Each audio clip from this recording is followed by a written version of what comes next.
Bagaimana Anda melihat pergerakan IHSG dan juga rupiah hari ini meskipun memang penguatannya terpangkas gitu ya, sempat kembali menyentuh 7.700 tapi nyatanya berakhir atau finish di level 7.600-an. Apakah memang sentimen data ketenagakerjaan Amerika Serikat ini cukup kuat bagi pergerakan IHSG? Baik, sebenarnya untuk data Amerika Serikat yang semalam bisa kita bilang cukup mengecewakan bagi pasar tenaga kerja, tapi ini bisa menjadi sentimen positif untuk pasar keuangan kita begitu ya. Ini memang ada gairah ke situ. Tetapi jika saya lebih melihat ke dalam untuk IHSG dari sisi konstituen saham ya, ini sebenarnya hanya segelintir saham saja yang mendongkrak IHSG ya, terutama ada satu saham yakni kodenya DNET itu 3 hari ARA, bahkan dalam seminggu kalau kita tarik mundur itu pergerakan harga sahamnya sudah menguat lebih dari 70% begitu, dan itu memang ada sentimen mereka akan kabarnya ya ikut andil dalam ini Aksi mergernya korporasi ya?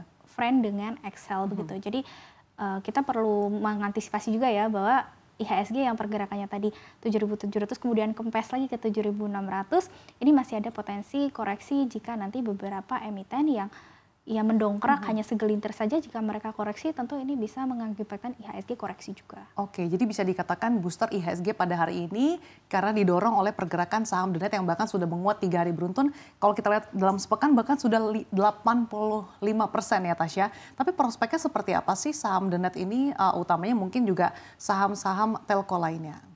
Kalau saya lihat sebenarnya sahamnya itu pergerakannya secara historis ya berbulan-bulan itu sideways.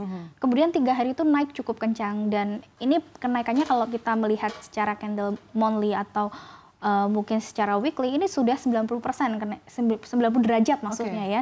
Dan kenaikannya terlalu kencang, ini tidak baik ya bagi pergerakan pasar karena itu juga mengakibatkan resiko rawan taking profit itu juga tinggi. Begitu. Mengingat IHSG sudah menguat cukup signifikan dalam beberapa hari terakhir, bahkan kalau dalam sebulan bisa dikatakan penguatan IHSG bisa dinilai cukup kencang gitu ya. Apakah Anda melihat bahwa potensi IHSG untuk melemah bahkan menuju di bawah 7.600 ini bisa saja karena sebetulnya proyeksi terkait dengan pemangkasan suku bunga acuan The Fed ini sudah di price in dalam jauh-jauh hari. Betul, jadi market itu kan selalu forward looking ya, selalu melihat ke depan apa yang akan baik, apa yang akan buruk bagi market, dan kita mempertimbangkannya mana yang lebih besar begitu. Dan jika melihat pergerakan IHSG yang sudah naik terlalu kencang, pastinya kita perlu mengantisipasi adanya resiko penurunan, dan saya melihat untuk ke 7.500 itu masih bisa bahkan, dan level mungkin terendahnya bisa sampai 7.350. Jadi saya rasa mungkin kita jangan terlalu terburu-buru untuk membeli ya, apalagi posisi IHSG sedang di level resisten begitu. Oke, saat ini IHSG masih dalam level resistance. Tapi bagaimana dengan rupiah? Karena kalau kita lihat performanya juga cukup positif, bahkan sudah kembali menyentuh 15.300, which means ini adalah level tertinggi sejak awal tahun ini, Tasya. Betul, rupiah kita juga cukup bergairah ya, sudah ke level terkuatnya sejak awal tahun. Dan saya melihat kalau rupiah ini memang ada andil dari aliran dana yang masuk sudah cukup deras lah, dan ini memang diiringi dengan indeks dolar yang memang juga mulai melandai lagi, karena semalam kita mendapatkan data tadi ya, laporan tenaga kerja yang cukup mengecewakan. Tetapi pada hari ini kita juga akan menanti tentang data klaim pengangguran, kemudian di akhir pekan itu ada data tentang non-farm payroll atau penambahan tenaga kerja di luar sektor pertanian. Nah itu juga cukup penting kita perhatikan ya, bahwa jika mungkin datanya mengecewakan lagi atau bisa dibilang ada pendinginan dari sektor tenaga kerja, maka itu akan menjadi suatu tanda bahwa pemangkasan suku bunga di Amerika itu sudah semakin dibutuhkan. Jadi itu bisa menjadi booster untuk rupiah, karena ketika dolarnya melandai, maka aliran dana itu akan mencari daerah atau negara yang masih akan menguntungkan, dan biasanya di emerging market ya, termasuk Indonesia. Oke, artinya probabilitas pemangkasan suku bunga acuan The Fed dengan data-data Amerika Serikat yang kita sama-sama nantikan di pekan ini akan semakin menguatkan bahwa ada pemangkasan yang akan dimulai September ini, Tasya. Betul.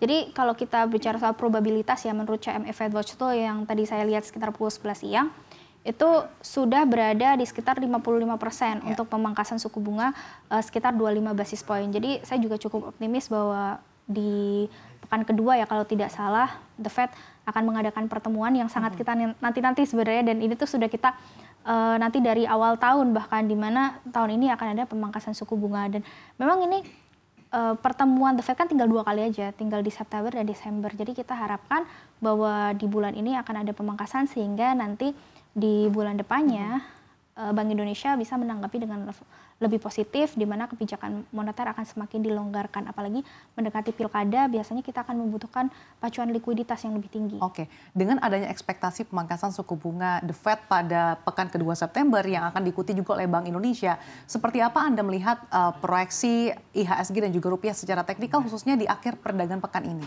Nah, perlu kita pahami juga ya bahwa market itu kan forward looking. Penguatannya sudah cukup signifikan dan market itu sebenarnya lebih suka kestabilan.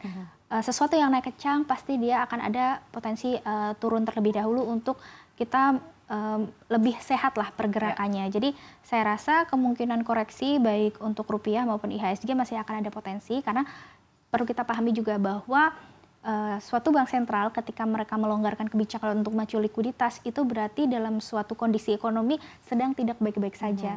Kalau kita berkaca di Agustus kan pasar tenaga kerjanya mengecewakan, kemudian di Indonesia juga sedang mengalami deflasi, PMI manufaktur baik di Amerika, China maupun Indonesia juga masih terkontraksi, maka ini yang menjadi tanda-tanda bahwa pacuan likuiditas itu semakin dibutuhkan.